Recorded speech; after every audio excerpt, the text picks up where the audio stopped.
Welcome to Caps Off, and welcome to the Braves playing the Blue Jays. That is Josh Donaldson. His Twitter handle, Bringer of Rain. The man joining us on Caps Off today, a big Braves supporter. Dang right I am. Josh Donaldson, no relation to Mark Donaldson. Unfortunately, actually. Goes yard.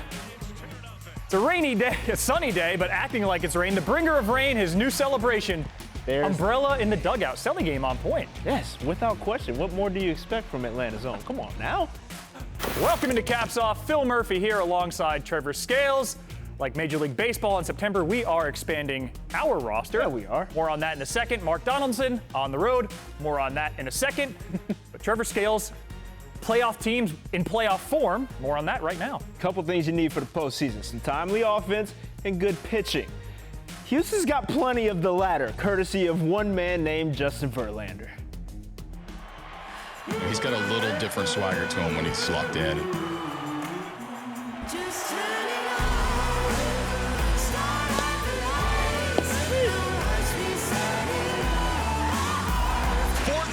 Strikeouts for Justin Verlander. This is just not fair. Ground ball to third. Toro is there. His throw in time. His third career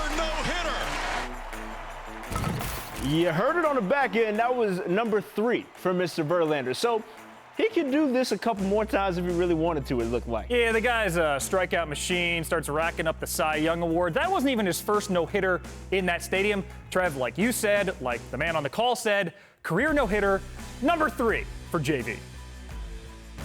It's Justin Verlander waiting to take the mound, and that shot tells it all.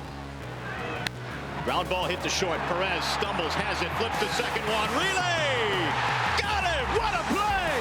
One away, and here comes the crowd. The 0-2 pitch, swinging a high fly ball to right. Ordonez going back. He's got room. He makes the catch! Justin Verlander has just thrown the 6th no-hitter in the 107-year history of the Detroit Tigers. The 1-0 pitch. Right back to Verlander, who knocks it down. His throw.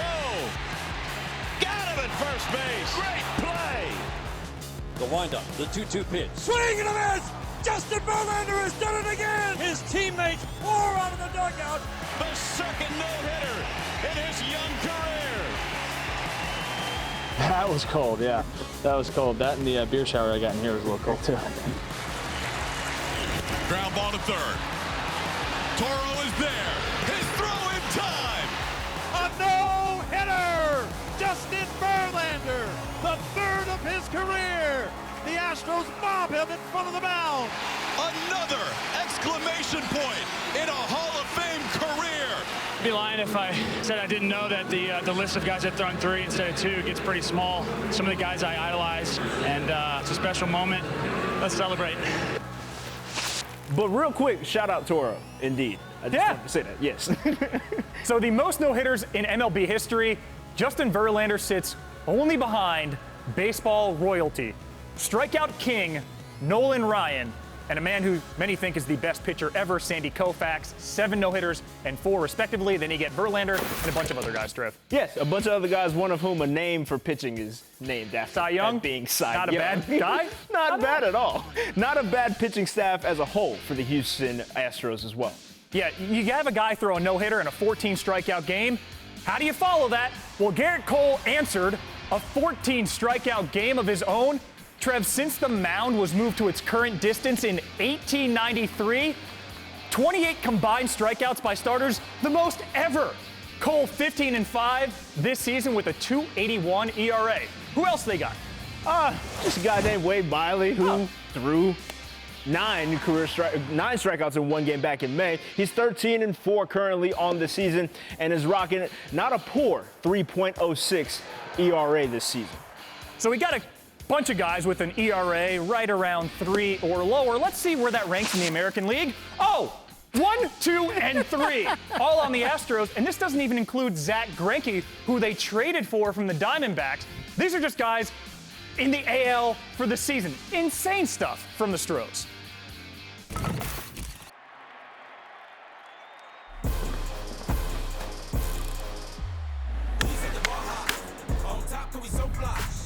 Naming the bright lights, looking like a star shot. So I saw High, Far, and Handsome in the rundown, and I was like, oh, we naming segments after Phil now. That's what's up. In any case, shouts to the Twins for coming through with the component of the playoff push that is offense. This is why I like him more than Mark. It is our home run segment. The Twins all season have been on a record pace. Now they have a record. Trev, when I was at Target Field, talked about the Twins taking target practice, saying they were on pace to break the Major League record with more than 4 weeks in the season, and they sped up, breaking the single-season Major League home run mark in August.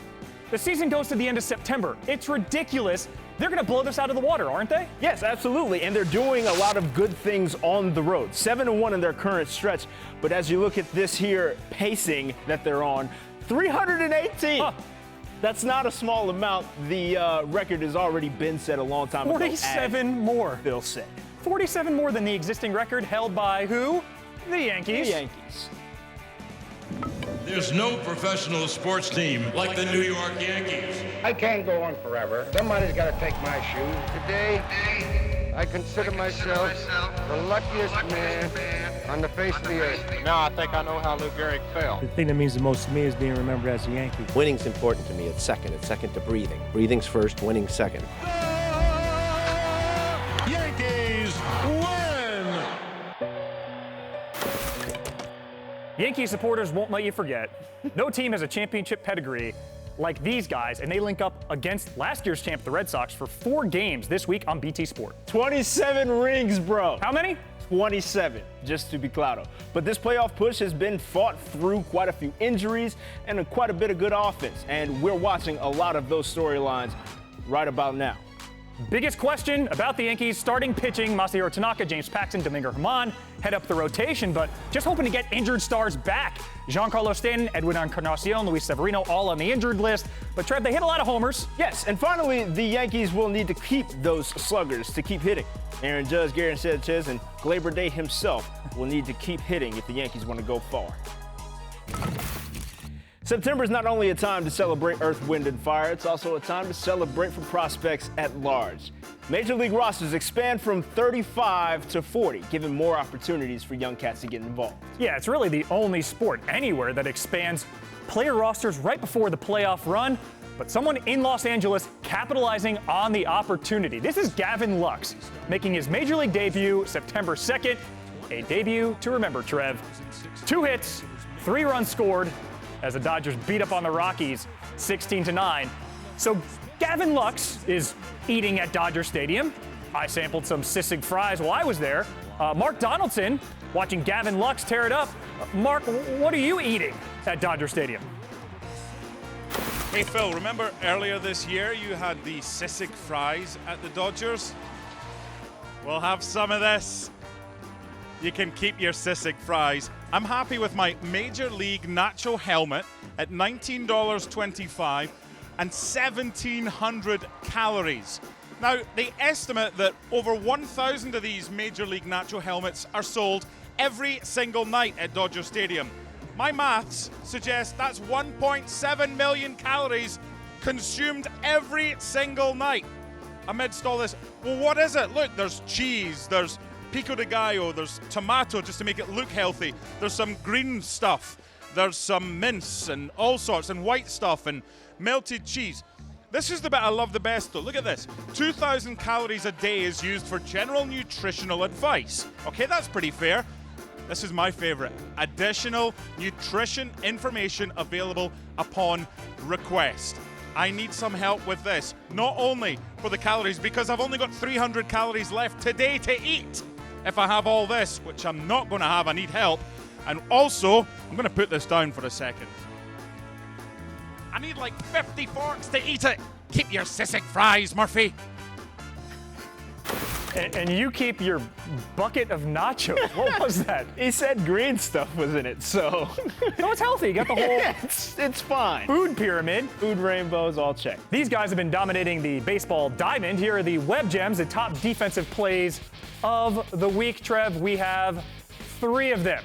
Yeah, Number 3, Astros, Brewers, Jose Altuve. Guy's got an MVP to his name, but he's gonna ground to first on a bunt. Eric Thames, baseball Brit's favorite player, dives and tags out Altuve. The number 3 play. Love hurts. We're all through there. Doing it for the little people. Number 2, Braves taking on the Blue Jays, and my home team is on the wrong end of Bo Bichette's play, Jim. My goodness. What are you going to do about that, though? Oh, not a whole lot. You see that flow? Well, how else am I supposed to react to that? He gets the out at first. But the Braves are still on top of the division, so I'm just going to sneak that in. Tip of the cap to your boy Bo. Number 1, Reds Cardinals. Fly ball to right center. Harrison Bader lays out, grabs it. This guy is absolute stud in center field for the Redbirds. My favorite part of that highlight there was, it changed in the last second. It was a flex, but it was the Sox before that.